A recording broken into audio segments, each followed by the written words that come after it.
الحمد لله رب العالمين والصلاة والسلام على خاتم النبيين أما بعد فأعوذ بالله من الشيطان الرجيم بسم الله الرحمن الرحيم الصلاة والسلام عليك يا رسول الله وعلى آلك وأصحابك يا حبيب الله الصلاة والسلام عليك يا نبي الله وعلى آلك وأصحابك يا نور الله نويت سنة الاعتکاف۔ مسلمانوں کی پیاری امی جان حضرت عائشہ صدیقہ طیبہ طاہرہ رضی اللہ تعالی عنہ سے روایت ہے کہ رسول کریم صلی اللہ تعالی علیہ وآلہ وسلم نے ارشاد فرمایا، جب بندہ مجھ پر درود پڑھتا ہے تو اس کی برکت سے ایک فرشتہ اللہ پاک کی بارگاہ میں حاضر ہوتا ہے۔ اس فرشتے کے لیے حکم ہوتا ہے، اسے میرے بندے کی قبر پر لے جاؤ تاکہ یہ میرے بندے کے لیے مغفرت کی دعا کرتا رہے اور میرے بندے کی آنکھیں ٹھنڈی ہوتی رہیں۔ صلو علی الحبیب صلی اللہ تعالی علی محمد وعلی آلہ وصحبہ وبارک وسلم۔ الحمدللہ آج شب جمعہ ہے اور دعوت اسلامی کے کثیر شہروں کے اندر شب جمعہ کے اجتماعات ہوتے ہیں۔ مدنی چینل پر بھی براہ راست سلسلہ ہوتا ہے اور آج دعوت اسلامی کا مدنی چینل کا براہ راست سنت و برائے اجتماع G11 مرکز اسلام آباد سے براہ راست مدنی چینل پر نشر ہو رہا ہے۔ آئیے بیان سے پہلے اچھی نیتیں کر لیتے ہیں۔ اچھی نیتیں کرنے سے عمل کا ثواب بڑھ جاتا ہے۔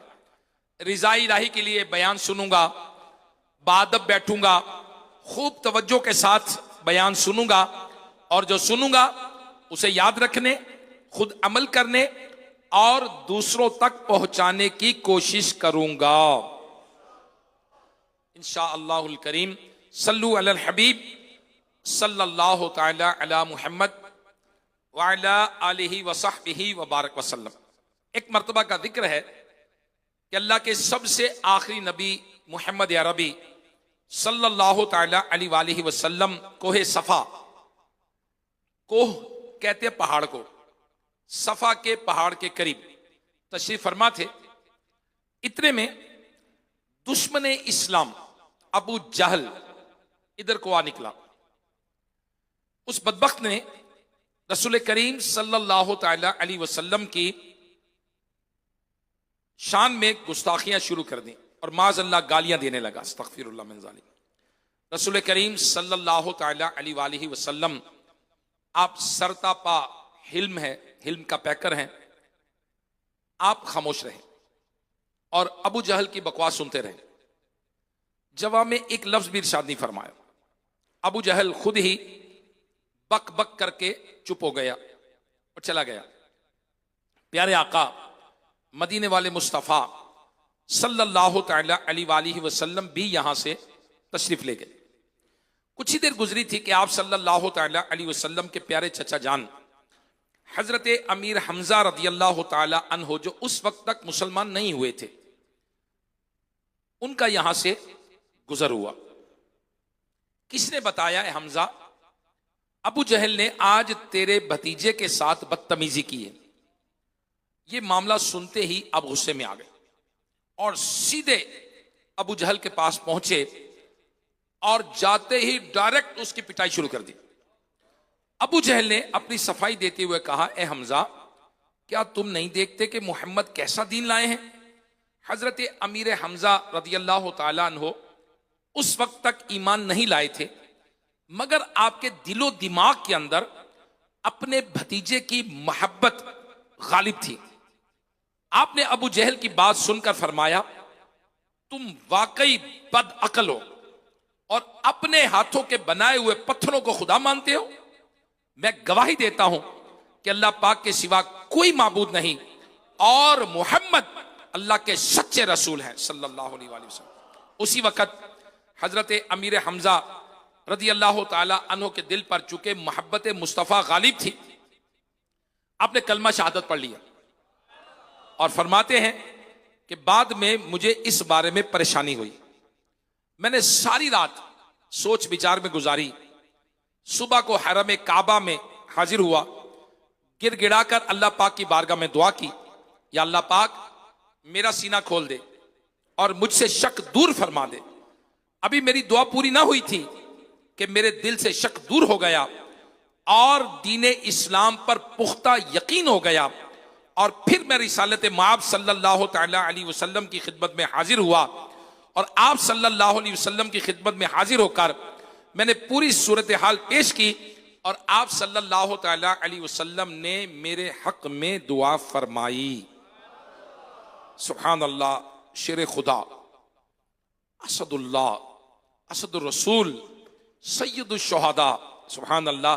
حضرت امیر حمزہ رضی اللہ تعالیٰ عنہ کی بدولت، اللہ اکبر، جو اسلام کو ترقی ملی، اللہ پاک نے شان و شوکت عطا فرمائی، حضرت امیر حمزہ رضی اللہ تعالیٰ عنہ کے دولت اسلام سے مالا مال ہوئے، اس وقت آپ کی شان میں پارہ 8 سورہ انعام کی آیت نمبر 122 نازل ہوئی، جس کا ترجمہ یہ ہے، اور کیا وہ جو مردہ تھا پھر ہم نے اسے زندہ کیا اور ہم نے اس کے لیے ایک نور بنا دیا جس کے ساتھ وہ لوگوں میں چلتا ہے۔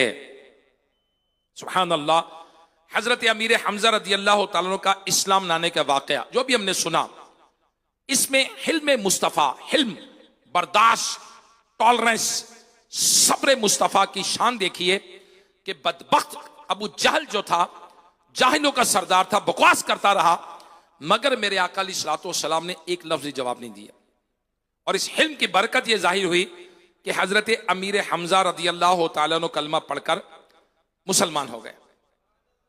تو اے عاشقان رسول، اے پیارے اسلامی بھائیوں، آپ دیکھیں کہ نبی کریم صلی اللہ تعالی علیہ وسلم نے اسلام کی دعوت کی راہ میں کیسی کیسی تکلیفیں اٹھائیں، یہ سب کچھ کھل کر نیکی کی دعوت دینے کے بعد شروع ہوا۔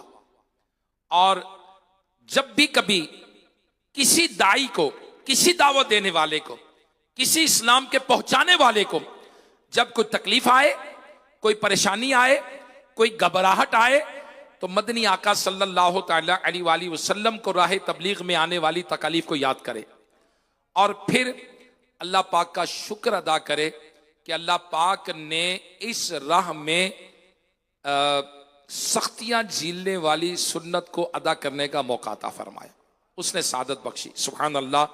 انشاءاللہ الکریم شیطان نامراد ہوگا اور صبر کرنا آسان ہو جائے گا۔ یقیناً راہ خدا میں تکلیفیں اٹھانا بھی سنت، اس پر صبر کرنا بھی سنت، اور سخت ترین مشکلات میں نیکی کی دعوت کا سلسلہ جاری رکھنا بھی سنت۔ کیسے ہی حالات آئے، بدبخت گالیاں دیتا، کبھی مٹی ڈالتا، کبھی بکواس کرتا، کبھی دھکے دیے، کبھی گلے میں چادر ڈال کر کسی گئی، کبھی اونٹ کی اوجڑی سجدے میں لا کے رکھ دی گئی، کبھی تکلیفیں دی گئی، کیسے کیسے حالات آئے۔ ہمارے لیے تو دیکھو کیا ہے، کتنی آسانی ہے۔ آج ہم کس حالات میں بیٹھ کر اسلام کی بات سن رہے ہیں، اسلام سیکھ رہے ہیں، آج کن حالات کے اندر ہم موجود ہیں۔ یاد کیجئے وہ دور، نبی کریم صلی اللہ تعالی علیہ وسلم نے تکلیف اٹھائی۔ اللہ اکبر، اللہ اکبر۔ دیکھیں کاش کہ سرکار مدینہ صلی اللہ علیہ وآلہ وسلم کی سنتیں پہنچانے کی راہ میں آج G11 مرکز دعوت اسلامی موجود ہوں۔ الحمدللہ یہاں ہو سکتا ہے 12 ماہ کے عاشقان رسول بھی ہوں، ہو سکتا ہے کہ رمضان المبارک کے بعد 63 دن کے تربیتی کورس کے عاشقان رسول بھی آتے ہیں، ہو سکتا ہے وہ بھی آئے ہوں، ہو سکتا ہے 7 روز کا نماز کورس بھی شروع ہو سکتا ہے 5 ماہ کا امامت کورس بھی جاری ہو، دعوت اسلامی میں 10 ماہ کا قرآن ٹیچنگ کورس بھی ہوتا ہے، مختلف کورسز دعوت اسلامی کے تحت ہوتے ہیں۔ اب جو درس نظامی کے عاشقان رسول جو ہائر ریلیجیس ایجوکیشن اس کے بھی آج کل داخلے جاری ہیں دعوت اسلامی کے تحت، ہو سکتا ہے وہ بھی اولا کے طلباء کرام تشریف لائے ہوں اور دیکھ رہے ہوں کہ یار یہاں تو یہ مشکل آئے گی، وہاں تو یہ مشکل آئے گی، یہاں تو یہ بھی ہو سکتا ہے، گرمی لگے گی، سردی لگے گی، ہو سکتا ہے کچھ ہو جائے۔ تو میرے پیارے اسلامی بھائیوں، دیکھیں کس راہ پر چل رہے ہیں، یہ راہ کون سی ہے؟ یہ نبی پاک صلی اللہ تعالی علیہ وآلہ وسلم کی سنتوں کی راہ ہے، یہ علم دین کی راہ ہے، یہ تبلیغ دین کی راہ ہے۔ اور سبحان اللہ، اس راہ پہ چلنے والے تو کیا بات ہے، ان کی کیا مقام ہے، سبحان اللہ، اس کے فضائل پڑھے تو کیا ہی بات ہے۔ آئیے حضرت امیر حمزہ رضی اللہ تعالی عنہ، ہمارے پیارے آقا صلی اللہ علیہ وسلم سے کیا رشتہ ہے، ان کا تعارف آج ہم دیکھتے ہیں۔ امیر حمزہ رضی اللہ تعالیٰ عنہ نبی پاک صلی اللہ علیہ وسلم کے پیارے چچا ہیں، اور آپ نبی کریم صلی اللہ علیہ وسلم کی ولادت سعادت سے 2 سال پہلے دنیا میں تشریف لائے۔ آپ کے 4 مشہور القاب ہیں: اسد اللہ، اللہ کا شیر، اوہ سبحان اللہ، اسد الرسول، رسول کا شیر، اللہ اکبر، اور فاعل الخیرات، بہت بھلائی کرنے والا، اور سید الشہداء، شہیدوں کے سردار، سبحان اللہ۔ حضرت امیر حمزہ رضی اللہ تعالیٰ عنہ کئی جہتوں سے، کئی رشتوں سے نبی علیہ الصلوۃ والسلام کے رشتہ دار ہیں۔ آپ نبی کریم صلی اللہ علیہ وسلم کے چچا جان ہیں۔ حضرت امیر حمزہ رضی اللہ تعالیٰ کی والدہ نبی کریم صلی اللہ علیہ وسلم کی امی جان سیدہ آمینہ رضی اللہ تعالی عنہا کی چچا زاد بہن ہے، کزن ہے۔ یوں امیر حمزہ رضی اللہ تعالیٰ عنہ ہمارے پیارے نبی صلی اللہ علیہ وسلم کے چچا زاد خالہ زاد بھائی بھی ہوئے، اور امیر حمزہ رضی اللہ تعالیٰ عنہ اور نبی پاک صلی اللہ تعالی وسلم، ان کے درمیان رضاعت کا رشتہ بھی ہے، رضائی بھائی ہیں۔ کیسے کہ حضرت ثویبہ رضی اللہ تعالیٰ عنہ اور حضرت حلیمہ سعدیہ رضی اللہ تعالیٰ عنہ، جو رسول خدا صلی اللہ تعالیٰ علیہ وسلم کی رضائی مائیں ہیں، حضرت امیر حمزہ رضی اللہ تعالیٰ عنہ، حضرت امیر حمزہ رضی اللہ تعالیٰ عنہ نے بھی ان سے دودھ نوش فرمایا ہے۔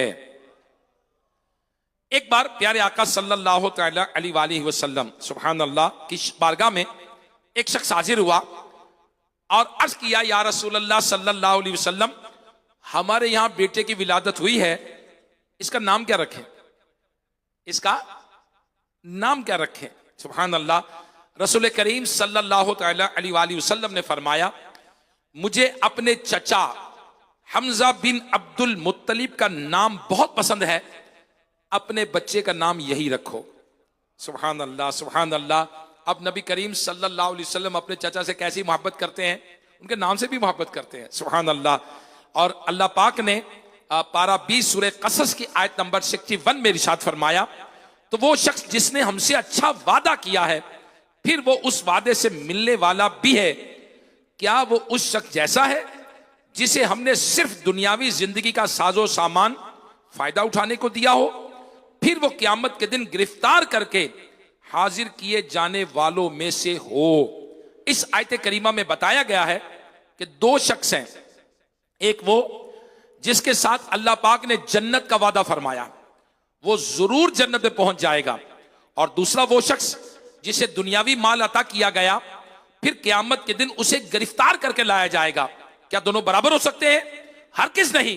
مفسرین کرام فرماتے ہیں کہ یہ آیت کریمہ بھی حضرت امیر حمزہ رضی اللہ تعالیٰ عنہ اور ابو جہل کے متعلق نازل ہوئی۔ اس آیت کریمہ میں وہ شخص جس سے اللہ پاک نے جنت کا وعدہ فرمایا ہے، وہ حضرت امیر حمزہ رضی اللہ تعالیٰ عنہ، اور وہ شخص جسے دنیاوی مال دیا گیا مگر قیامت کے دن گرفتار کر کے لایا جائے گا، اس سے مراد ابو جہل ہے۔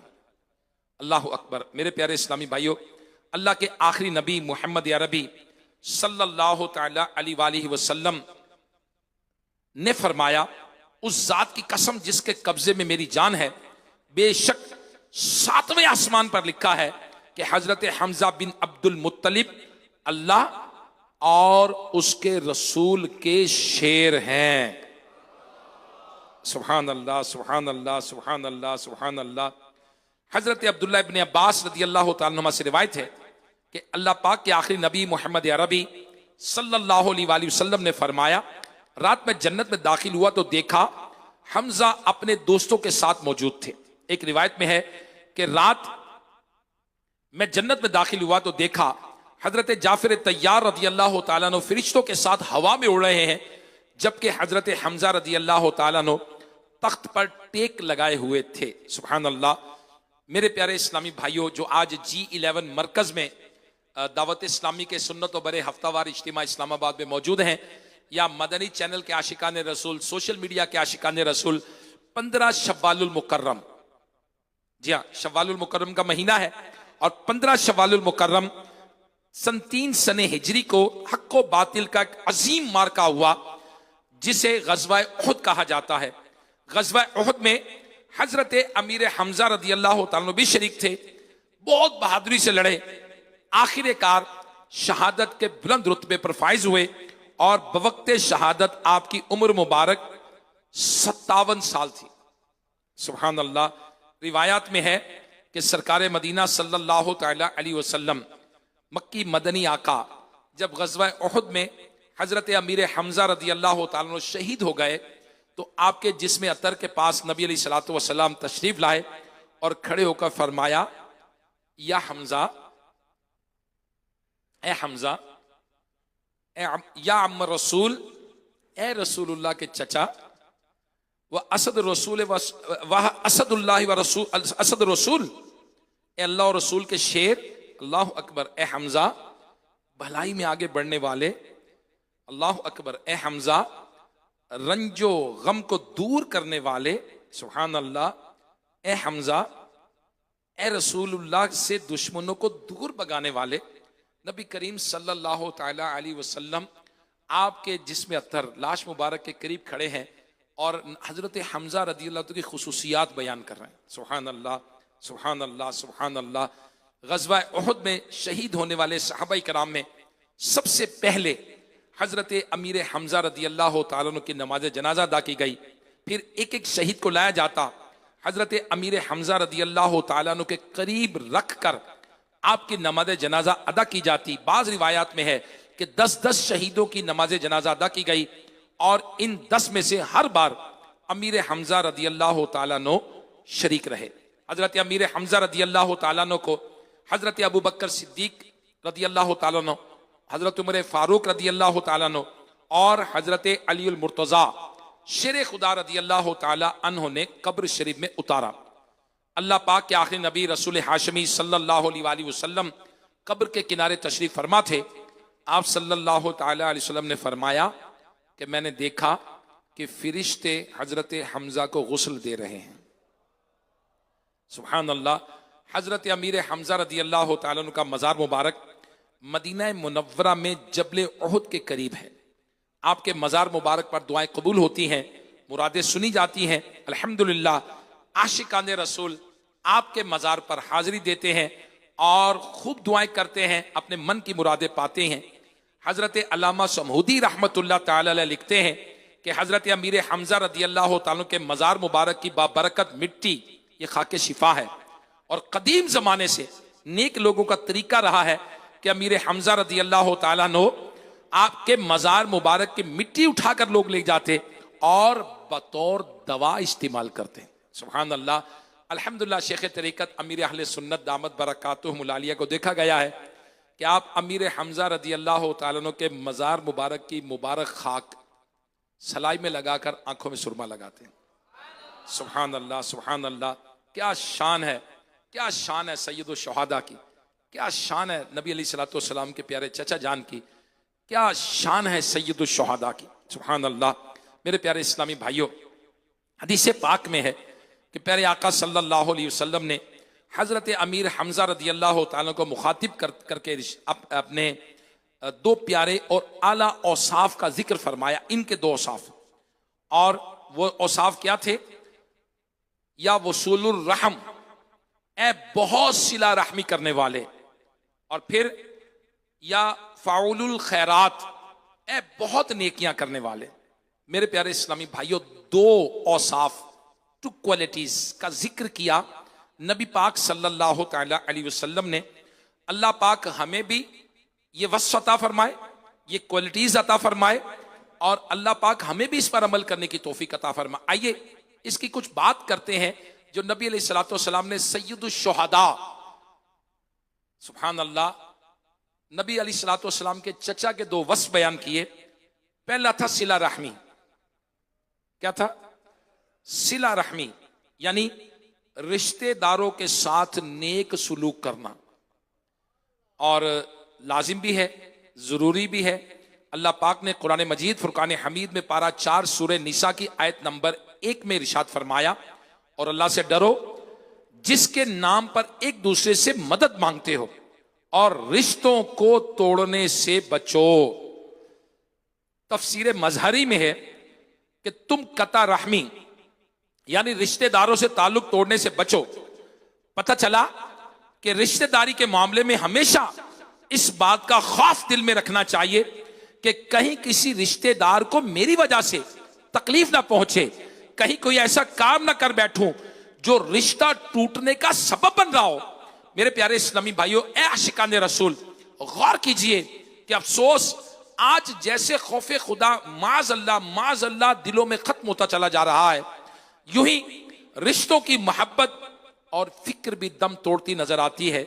ہمیں ترغیب تو یہ ہے کہ رشتہ ٹوٹنے سے خوفزدہ رہیں، ڈریں کہ کہیں رشتے توڑنے کے گناہ میں نہ پڑ جائیں، مگر حالت ایسی ہے کہ لوگ رشتہ توڑنے کے بہانے تلاش کرتے ہیں۔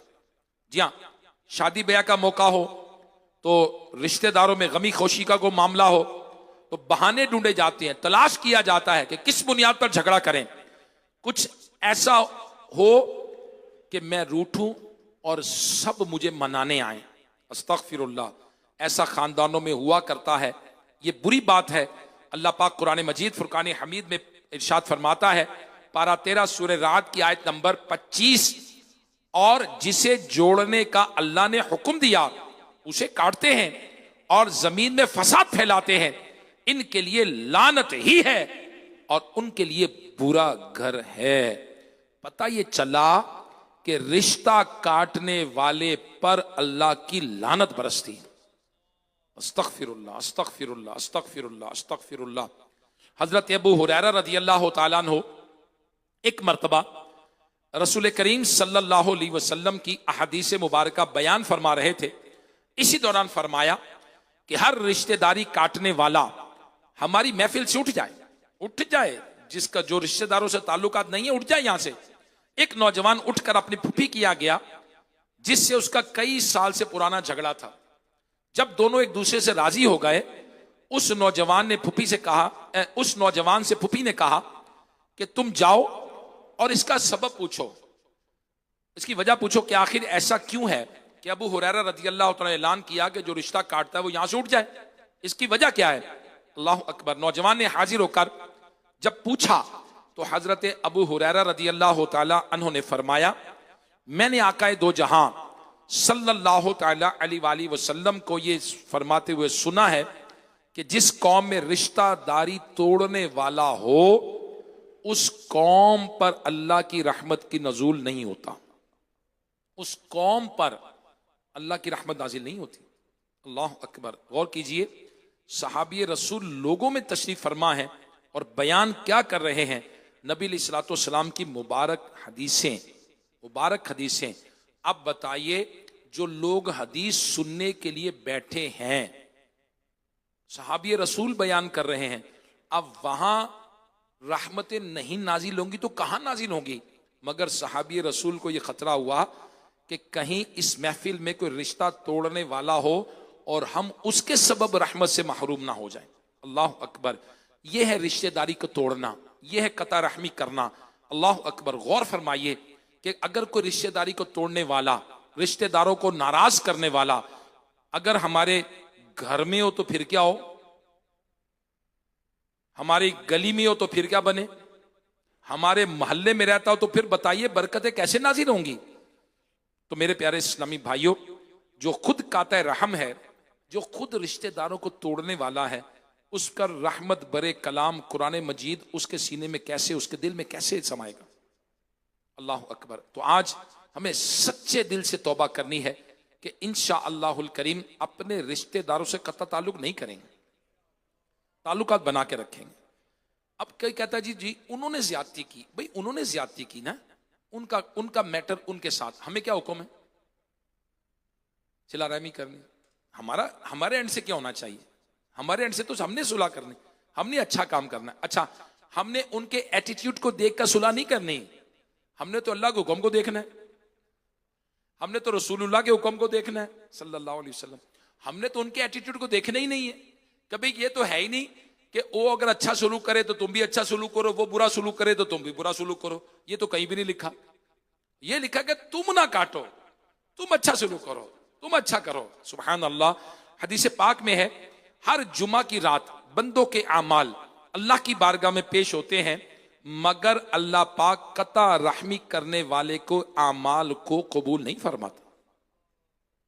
اللہ اکبر، اللہ اکبر. میرے پیارے اسلامی بھائیوں، وہ عاشقان رسول غور فرمائیں جو ذرا ذرا سی بات پر اپنی پھپھو سے ناراض ہو جاتے ہیں، اپنی خالہ سے ناراض ہو جاتے ہیں، اپنے چچا سے ناراض ہو جاتے ہیں، اپنے تایا سے ناراض ہو جاتے ہیں، اپنے ماں باپ سے. توبہ استغفر اللہ. تو وہ دو رہا کہ ماں باپ سے ناراض ہو جاتے ہیں. وہ بھائی کس بات پر؟ پیسے نہیں دیے. وہ بھائی پیسے نہیں، اللہ کے بندے تمہیں پیسے نہیں دیے، تمہاری خواہش پوری نہیں کی. بچپن سے پالا کس نے؟ ماں باپ نے. بڑا کس نے کیا؟ ماں باپ نے. تمہارے نخرے کس نے اٹھائے؟ ماں باپ نے. علاج کس نے کروایا؟ ماں باپ نے. اب ماں باپ کے بارے میں نیگیٹو لے رہے ہو؟ کیسی نالائق اولاد ہے یہ کہ اگر خواہش پوری نہیں ہوتی تو یہ تو خواہش کا غلام ہو گیا نا، کہ خواہش پوری نہیں ہوئی تو ناراض. یہ کیا بات ہوئی؟ نہیں پیارے اسلامی بھائیوں، اللہ اکبر. ایک بندے نے اللہ کے سب سے آخری نبی صلی اللہ علیہ وسلم سے عرض کیا مجھے ایسا عمل بتائیے جو مجھے جنت کے قریب اور دوزخ سے دور کر دے. اللہ پاک کے آخری نبی صلی اللہ علیہ وسلم نے فرمایا اللہ پاک کی عبادت کر، کسی چیز کو اس کا شریک نہ بنا، نماز پڑھ، زکوٰۃ ادا کر اور صلہ رحمی کیا کر. اللہ کرے کہ یہ ہم اپنے ڈیسک پر لگا لیں، ہم اپنے کمرے کے سامنے لگا لیں، ہم اپنے شوکیس پہ لگا لیں. حدیث ہے نا، لکھ کے لگا لیں، یاد رہے. بار بار دہرائی جائے گی، دل میں قرار پکڑ لے گی، یاد ہو جائے گی. میں نے شیخ طریقت امیر اہل سنت دامت برکاتہم العالیہ کا معمول دیکھا ہے. آپ نے اپنے گھر کی دیواروں پر حدیثیں لکھ کے لگائی ہوئی ہیں، دعائیں لکھ کے لگائی ہوئی ہیں. نگاہ پڑتی یاد ہوتی ہے، بندے کو توجہ رہتی ہے، تربیت بھی ہے اس میں ہمارے لیے. اللہ والوں کی شان ہے یہ. ہمارے سامنے فرمان مصطفیٰ رہے، ہمارے سامنے قرآن کا فرمان رہے، ہمارے سامنے فکر آخرت رہے. لیکن آج ہمارے سامنے کیا ہے؟ ارلی مارننگ یہ کرنا ہے، 10 o'clock یہ کرنا ہے، 12 o'clock یہ کرنا ہے، 1 o'clock لنچ کرنا ہے، اس کے بعد 3 PM پہ ٹی ہے، اس کے بعد ڈنر ہے. اپنے تھنگس ٹو ڈو میں یہ تو لکھا ہے سارے کام. کیا اس میں یہ بھی لکھا ہے کہ رشتہ داروں سے صلح کرنی ہے؟ کیا اس میں یہ بھی لکھا ہے کہ اللہ رسول کی نافرمانی نہیں کرنی؟ کہ اس میں یہ بھی لکھا ہے کہ نمازوں کی پابندی کرنی ہے؟ کہ اس میں لکھا ہے کہ درود شریف کتنا پڑھنا ہے؟ کیا اس میں لکھا ہے اپنے آپ کو آخرت کے لیے تیار کرنا ہے؟ آج بہت سارے لوگ ایسے ہیں وہ فیوچر پلان کرتے ہیں، future planning, goal setting, time management courses کے نام پر لوگ آتے ہیں. کہیں فیوچر پلاننگ کے اندر قبر کی تیاری بھی ہے، کہیں فیوچر پلاننگ کے اندر قیامت کی تیاری بھی ہے، کہیں جنت کا حصول بھی ہے فیوچر پلاننگ کے اندر کہ اس کو میں نے کیسے حاصل کرنا ہے. ڈگری تو لینی ہے، امتحان تو پاس کرنا ہے، PhD تو کرنی میں نے، یہ فلاں کورس تو کرنا ہے کمپیوٹر کا. لیکن کہیں جنت کے حصول کے بھی جو اعمال ہیں تو یہ دیکھیں نا، جو صلہ رحمی ہے، رشتہ داروں سے اچھا سلوک کرنا. نبی کریم صلی اللہ علیہ وسلم اللہ کے سچے نبی نے کیا فرمایا کہ جو شخص اپنی رزق میں کشادگی چاہے، چلیے یہ فارمولہ لے لیں، قبول فرما لیں، مدنی چینل کے ناظرین بھی قبول فرما لیں، سوشل میڈیا کے عاشقان رسول بھی قبول فرما لیں، جو G11 مرکز میں عاشقان رسول ہے وہ بھی قبول کر لیں. اللہ مجھے بھی نصیب کرے. جو شخص اپنی روزی میں کشادگی چاہتا ہو یا عمر میں درازی چاہتا ہو، درازی میں نے لمبا، تو اسے چاہیے کہ صلہ رحمی کرے، رشتہ داروں سے اچھا سلوک کرے. اب روزی میں برکت کے لیے ہم تو کورس کریں گے، روزی میں برکت کے لیے تو توبہ استغفر اللہ، توبہ توبہ توبہ. پتہ نہیں کون کون سے لوگ طریقے اختیار کرتے ہیں، روزی زیادہ ہو جائے، پیسے زیادہ ہو جائے، مال زیادہ ہو جائے، رزق بڑھ جائے، تو کون کون سے طریقے، فیئر مینز، انفیئر مینز، سارے لوگ معاذ اللہ استغفر اللہ آج کل استعمال کرتے ہیں. لیکن یہ اللہ کے سچے نبی کیا کہہ رہے ہیں؟ یہ دیکھیں سچے نبی کیا فرما رہے ہیں. فرماتے ہیں جو شخص اپنی رزق میں کشادگی چاہتا ہو یا عمر میں درازی چاہتا ہو اسے چاہیے کہ رشتہ داروں سے اچھا سلوک کرے. اللہ میں اچھے سلوک کرنے کی توفیق عطا فرمائے. حضرت فقیہ ابو لیث سمرقندی رحمۃ اللہ علیہ فرماتے ہیں کہ رشتہ داروں سے اچھا سلوک کرنے کے 10 فائدے ہیں. نمبر 1 اللہ کی رضا حاصل ہوتی ہے. نمبر 2 لوگوں کی خوشی کا سبب ہے. نمبر 3 فرشتوں کو خوشی ہوتی ہے. نمبر 4 مسلمان اس کی تعریف کرتے ہیں. نمبر 5 شیطان کو رنج پہنچتا ہے. نمبر 6 عمر بڑھتی ہے. نمبر 7 رزق میں برکت ہوتی ہے. نمبر 8 فوت ہو جانے والے آباء و اجداد مسلمانوں کے باپ دادا جو ہیں وہ اسے خوش ہوتے ہیں, آپس میں محبت بڑھتی ہے, اور وفات کے بعد اس کے ثواب میں اضافہ ہو جاتا ہے کیونکہ لوگ اس کے حق میں دعائیں خیر کرتے ہیں. جو فوت ہو جائے گا تو رشتہ دار جنازہ تو پڑھیں گے, دعا تو کریں گے, احسال ثواب یار اچھا آدمی تھا چلا گیا, چلے اللہ اس کی بخشش کرے. ورنہ تو کہیں گے اللہ تو مر گیا, اچھا ہوا, یہ تو ہمارے ساتھ ایسا تھا, یہ تو ہمارے ساتھ ایسا, لوگ برائی کریں گے اس کی. تو بنا کے رکھے نا, بات کے لیے بھی انویسٹ کرے نا اپنے لیے.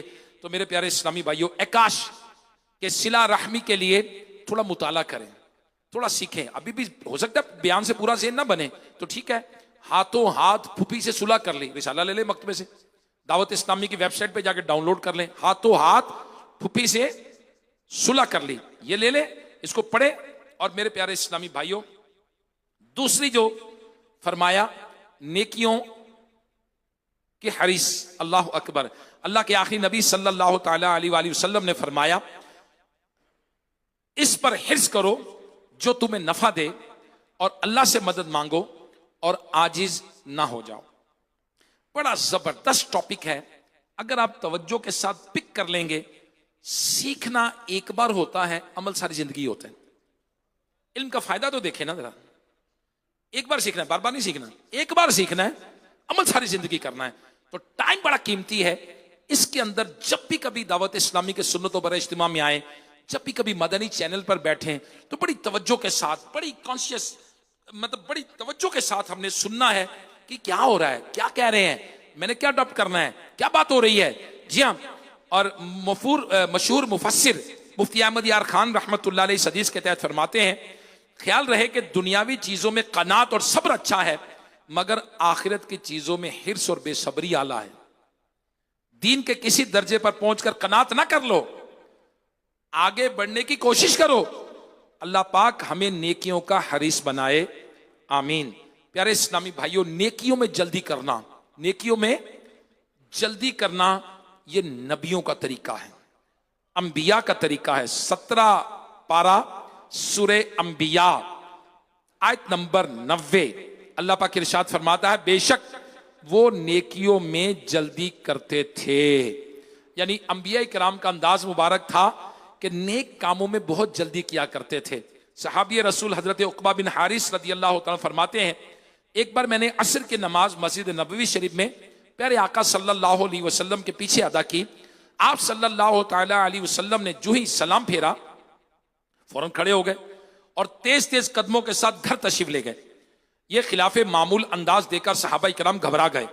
ابھی کچھ ہی دیر گزری تھی کہ آپ صلی اللہ علیہ وسلم واپس تشریف لائے اور فرمایا مجھے یاد آیا کہ ایک سونے کا ٹکڑا گھر رکھا ہے, بس میں نے اپنے پاس رکھنا مجھے ناپسند ہوا, لہٰذا میں اسے صدقہ کر دینے کا حکم دے آیا ہوں. سبحان اللہ. میرے پیارے اسلامی بھائی, حدیث پاک پر غور فرمائیے کہ گھر میں سونے کا ٹکڑا تھا, آپ صلی اللہ علیہ وآلہ وسلم نے اسے صدقہ فرمانا تھا. یہ بھی تو ممکن تھا کہ نماز کے بعد معمول کے مطابق تشریف لے جاتے اور صحابہ کرام سے ملاقات ہوتی, مطلب آرام سے تشریف لے جاتے. مگر نبی علیہ الصلوۃ والسلام نے ہمیں کیا تعلیم دی, اس میں تربیت کیا ہے کہ صدقہ فرمانے میں ذرا سی دیر بھی گوارا نہ کی, فوراً صدقہ کر دیا. اللہ اکبر.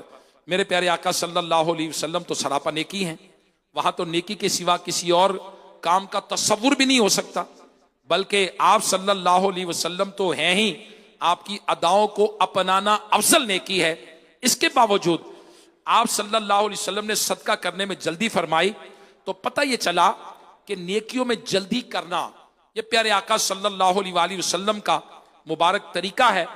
اس لیے ہمیں بھی نیکیوں میں جلدی کرنی چاہیے اور جب نیکی کرنے کا موقع مل گیا تو اب دن، گھنٹے، منٹ نہیں، ایک سیکنڈ کی بھی دیر نہیں کرنی چاہیے، فوراً نیکی کر لینی چاہیے۔ بڑا زبردست فرمان مصطفیٰ ہے، توجہ فرمائیں گے تو انشاءاللہ الکریم زبردست فرمانے، مجھے بہت سیکھنے کو ملا، بہت زبردست ہے۔ اللہ کے آخری نبی صلی اللہ علیہ وسلم نے فرمایا، جس کے لیے بھلائی کا دروازہ کھول دیا جائے اسے چاہیے کہ لپک کر بھلائی کے اس دروازے میں داخل ہو جائے، کیونکہ وہ نہیں جانتا کہ وہ دروازہ کب اس کے لیے بند کر دیا جائے گا۔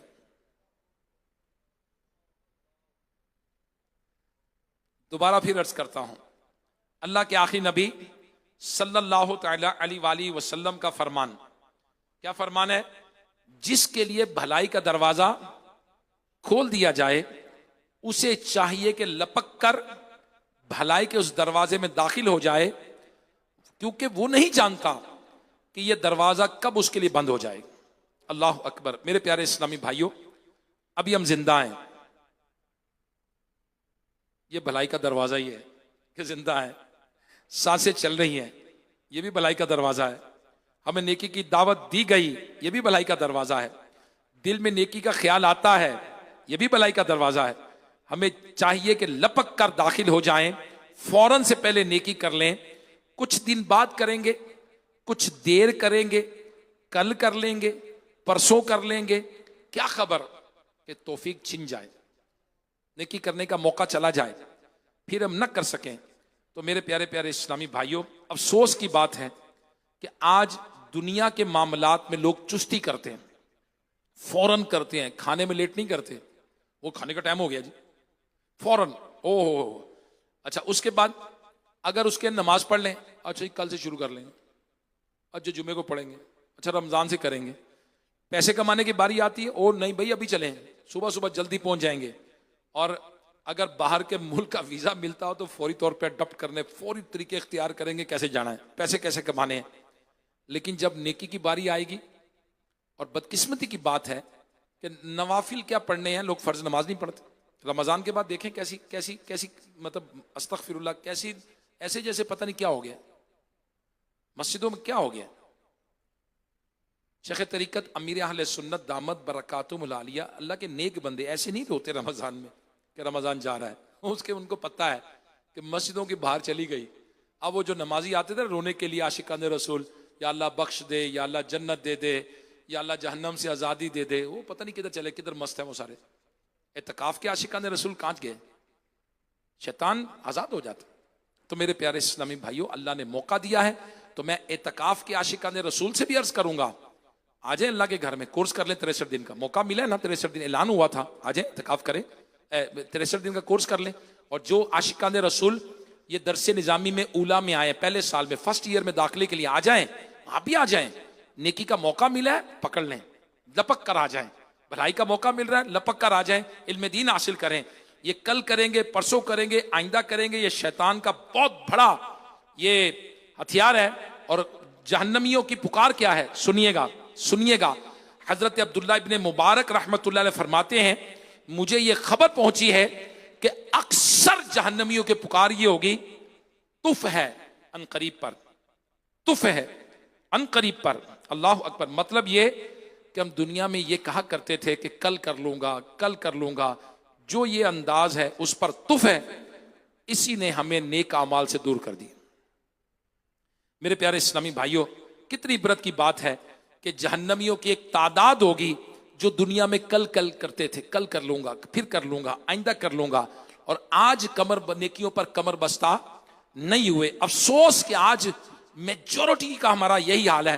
ہمارے ذہنوں میں منصوبے ہوتے ہیں، ہمارے دلوں میں بہت سارے خواب ہوتے ہیں، ہم روزانہ اپنے مستقبل لیے کچھ کرتے ہیں، نئے پلانز کرتے ہیں، مگر افسوس نیک کاموں کے پلانز نہیں کرتے۔ افسوس اشراق چاشت، اوابین، تہجد، والدین کے ساتھ صلہ رحمی، رشتہ داروں کے ساتھ صلح کرنا، حلال روزی کے بارے میں نالج، علم حاصل کرنا، حلال کیا ہے، حرام کیا ہے، سچ کیا ہے، جھوٹ کیا ہے، غیبت کیا ہے، چغلی کیا ہے، بہتان کیا ہے، الزام کیا ہے، سوشل میڈیا کی سائیڈ ایفیکٹس کیا ہیں، نحوستیں کیا ہیں، مجھے کس طرح اپنے آپ کو جہنم سے بچانا ہے، مجھے کس طرح حلال روزی کمانا ہے، حرام سے بچنا ہے، مجھے کس طرح اپنی آنکھوں کی حفاظت کرنی ہے، مجھے کس طرح اپنے کانوں کی حفاظت کرنی ہے، مجھے کس طرح اپنی زبان کی حفاظت کرنی ہے. اس پلانز میں کاش یہ پلان بھی شامل کریں اور نیک اعمال کریں، اپنے کردار کو بہتر کریں، اپنے نالج کو انہینس کریں. اب نالج حاصل کرتے ہیں، لوگ کہتے ہیں کہ ہم سوشل میڈیا دیکھتے ہیں، کون سا علم حاصل کرتے ہیں؟ بڑی معلومات ہے. آج موبائل ہاتھ میں ہے، نماز نہیں پڑھتے، موبائل لے ہوئے ہیں. آج سنتیں نہیں پڑھتے، موبائل ہاتھ میں ہے. بعد میں نوافل نہیں پڑھتے، موبائل ہاتھ میں ہے. اور بھائی کیا کر رہے ہیں؟ وہ کہتا جی بڑی نالج حاصل ہے. نالج کیا کر رہا ہے؟ یہ موسم کے حال دیکھ رہا ہے. نالج کیا کر رہا ہے؟ دنیا کے حالات دیکھ رہا ہے. اللہ کے بندے، علم دو طرح، سنیے گا، علم دو طرح کا، علم دو طرح کا ہے. ایک ہے ریلیونٹ، ایک ہے ارریلیونٹ. تو میں ارریلیونٹ نالج حاصل کر رہا ہوں. اور بھائی ہمیں کیا ضرورت ہے کہ ہم وہ کام کریں جس کی ہمیں ضرورت ہی نہیں ہے، اور جس چیز کی ہمیں ضرورت ہے وہ ہمیں پتہ ہی نہیں. ہمارے ذمہ حقوق العباد ہیں، پتہ ہے ہمیں. ماں باپ دونوں اکٹھے پانی مانگے، پہلے کس کو پلائیں گے؟ 100 روپے کماتا ہے، ماں کو کتنا دے، باپ کو کتنا دے؟ کیا پتہ ہے نفقہ کیا ہے، حق مہر کیا ہوتا ہے، طلاق کنایا کیا ہے؟ بس روزمرہ کے معاملات، ہماری زندگی کے معاملات ہیں. آج افسوس کہ مسجد کے آداب ہمیں نہیں پتا. افسوس ہے کہ ہمیں بہت ساری باتوں کا نہیں پتا. لہٰذا میرے پیارے اسلامی بھائیوں، نیکی کے کام میں جلدی کرنی چاہیے. نیکی کے کام اللہ نے آج توفیق دی ہے. دعوت اسلامی کے مدنی مرکز میں سنت و برے اجتماع میں آئے ہیں یا مدنی چینل کے ذریعے سن رہے ہیں، تو نبی کریم صلی اللہ علیہ وسلم نے فرمایا 7 چیزوں سے پہلے نیک اعمال میں جلدی کرو. تم کس انتظار میں ہو؟ کیا یہ کہ نمبر 1 بھلا دینے والی محتاجی آ جائے، بھلا دینے والی محتاجی آ جائے، یا سرکش بنا دینے والی مالداری آ جائے، یا تمہیں کوئی مرض لاحق ہو جائے، یا عقل زائل کرنے والا بڑھاپا آ جائے، یا اچانک موت آ جائے، یا دجال ظاہر ہو جائے، یا قیامت قائم ہو جائے. اور قیامت سخت مصیبتوں والی بہت کڑوی ہے. میرے پیارے اسلامی بھائیوں، دس از اے بیوٹیفل لیسن. بڑا زبردست سبق نبی کریم صلی اللہ علیہ وسلم نے ہمیں دیا ہے. واقعی ایسا ہوتا ہے کہ آدمی آخرت کے معاملات میں نیک کاموں میں کہتا اچھا کر لوں گا، اچھا پھر کر لوں گا، اچھا پھر کر لوں گا، اور کل کرتا ہے. پھر کبھی تنگ دستی آ جاتی ہے، بندہ کمانے میں مصروف ہو جاتا ہے، یا پھر کبھی مال اتنا زیادہ ہو جاتا ہے کہ اس کی دیکھ بھال میں لگ جاتا ہے، اس کو سکیور کرنے لگ جاتا ہے. اسی طرح میرے پیارے اسلامی بھائیوں، یا کبھی بیمار ہو جاتا ہے، یوں ہی کل کل کرتا بوڑھا ہو جاتا ہے، اتنا بوڑھا ہو جاتا ہے کہ سجدے کر ہی نہیں سکتا، وہ بیچارہ ہل ہی نہیں سکتا. یا کتنے ہی ایسے ہیں جو کل کر لوں گا، پرسوں کر لوں گا، موت کے گڑھے میں چلے گئے، قبر میں چلے گئے. تو میرے پیارے اسلامی بھائیوں، ہمیں نیکی کے کام میں جلدی کرنی چاہیے. دعوت اسلامی کے جو 12 دینی کام ہیں مسجد کے، یہ بھی عبادت ہے. جو ہمارے 12 دینی کام عبادت ہے. مسجد میں درس دینا عبادت ہے، چوک میں درس کھڑے ہو کر حدیثیں سنانا صحابہ کا طریقہ ہے. اسی طرح فجر کے بعد تفسیر سننے سنانے کا حلقہ 3 آیات ترجمہ تفسیر کے ساتھ الحمدللہ علم دین حاصل ہوتا ہے، عبادت ہے. ہمارے رب نے قرآن میں ہم سے کیا فرمایا، اللہ پاک قرآن میں کیا فرماتا ہے. تو فجر کے بعد 3 آیتیں سنائی جاتی ہیں. اللہ کرے کہ ہمارا معمول بھی بن جائے. اسی طرح فجر کی نماز بھی باجماعت ہو جائے گی. اسی طرح ایک حدیث پاک میں ہے، اللہ پاک اپنی مخلوقات میں طلوع فجر سے طلوع آفتاب تک رزق تقسیم فرماتا ہے.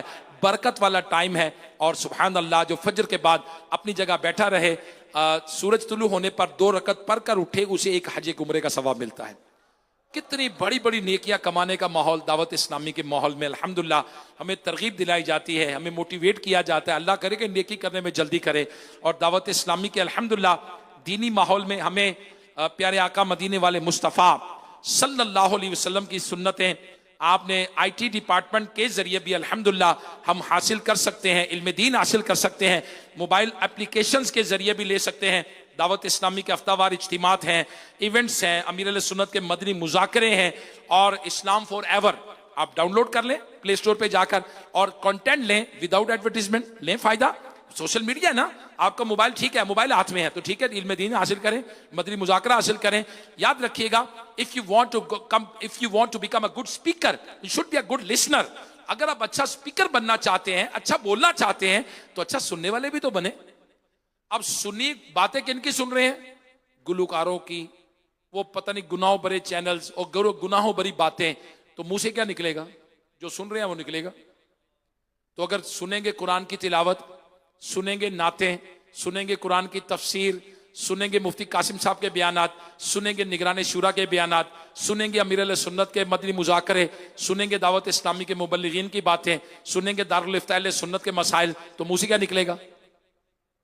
جو سنیں گے وہ آئے گا، جو سنیں گے وہ آئے گا. تو لہٰذا میری تمام اسلامی بھائیوں سے درخواست ہے کہ پلیز وہ should be a good listener, اور دعوت اسلامی کے دینی ماحول کو اڈاپٹ کریں. مسجد کے 12 دینی کاموں میں ضرور شرکت کریں. فیضان اعتکاف والے عاشقان رسول چکے ابھی تازہ ہیں تو گھر میں درس شروع نہیں کیا تو کر لیں.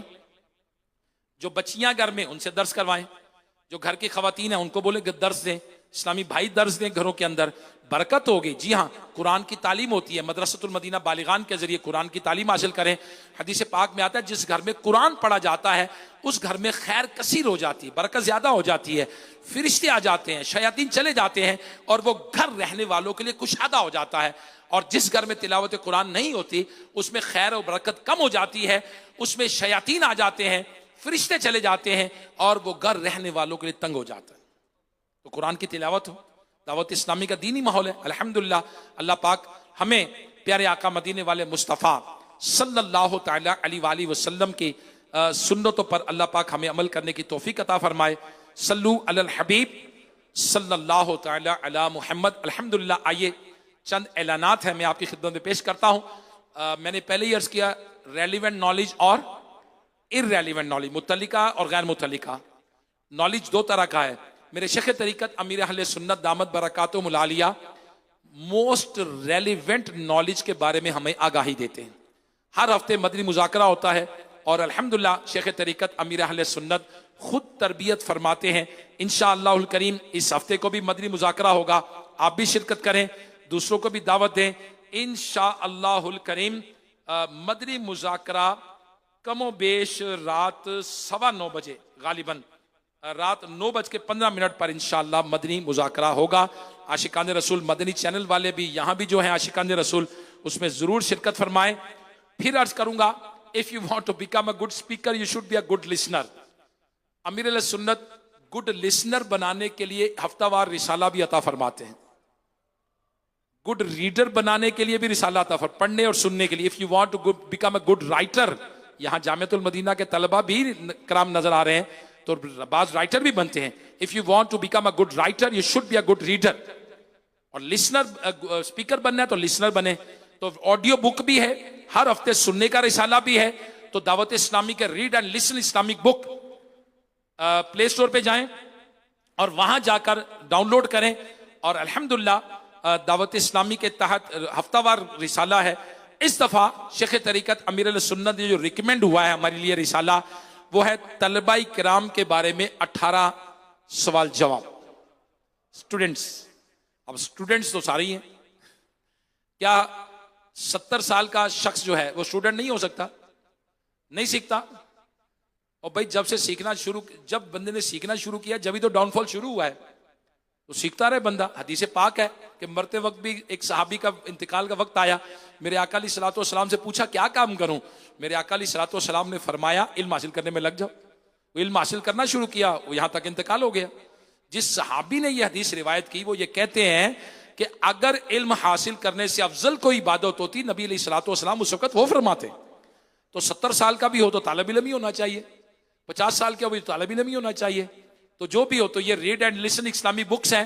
آڈیو رسالہ تو پڑھ نہیں بھی سکتا تو سن تو سکتا ہے نا. تو طلبہ کرام کے بارے میں 18 سوال جواب خود بھی پڑھنا ہے تو واٹس ایپ پہ بھی موجود ہے، رضا الہی کے لیے شیئر بھی کرنا ہے اور دوسروں تک پہنچانا بھی ہے انشاءاللہ الکریم. آئیے میں بیان کو اختتام کی طرف لاتے ہوئے سنت کی فضیلت اور چند آداب بیان کرنے کی سعادت حاصل کرتا ہوں. تاجدار مدینہ صلی اللہ تعالی علیہ وآلہ وسلم نے فرمایا جس نے میری سنت سے محبت کی اس نے مجھ سے محبت کی، اور جس نے مجھ سے محبت کی وہ جنت میں میرے ساتھ داخل ہوگا. دو فرامین مصطفیٰ ہیں صلی اللہ علیہ وآلہ وسلم. 2 رکعت مسواک کر کے پڑھنا، 2 رکعت مسواک کر کے پڑھنا بغیر مسواک کے 70 رکعتوں سے افضل ہے. اور نمبر 2، مسواک کا استعمال اپنے لیے لازم کر لو، کیونکہ اس میں منہ کی صفائی اور اللہ پاک کی رضا ہے. حضور علیہ الصلوۃ والسلام ہر رات کئی بار مسواک کرتے اور ہر بار سوتے بھی اور بیدار ہوتے وقت بھی. نیز اچھی نیت کے ساتھ مسواک کرنے کے میڈیکلی بھی بہت سارے فائدے ہیں. مشائخ کرام فرماتے ہیں کہ جو مسواک کا عادی ہو مرتے وقت اسے کلمہ پڑھنا نصیب ہوگا. اللہ اکبر. اور حضرت عبداللہ ابن عباس رضی اللہ تعالیٰ عنہ سے روایت ہے کہ مسواک میں 10 خوبیاں ہیں.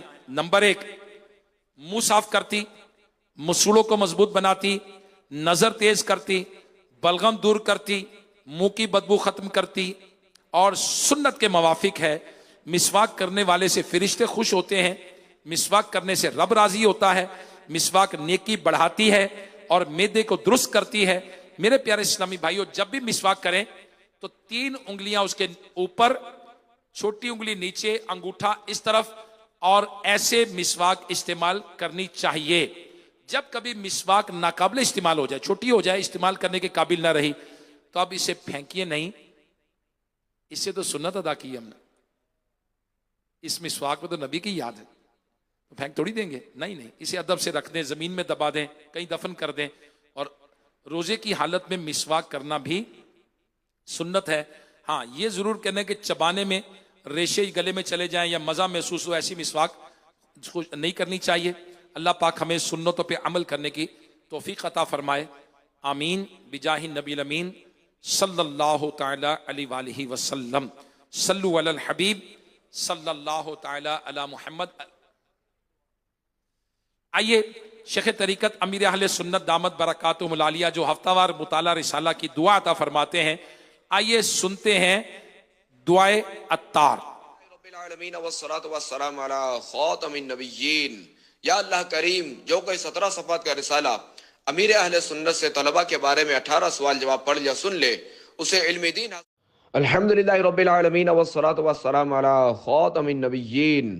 یا اللہ کریم، جو کوئی 17 صفحات کا رسالہ امیر اہل سنت سے طلبہ کے بارے میں 18 سوال جواب پڑھ یا سن لے، اسے علم دین حاصل کرنے اور اس پر عمل کرنے کی توفیق عطا فرما، اور اس کے ماں باپ سمیت بے حساب مغفرت فرما.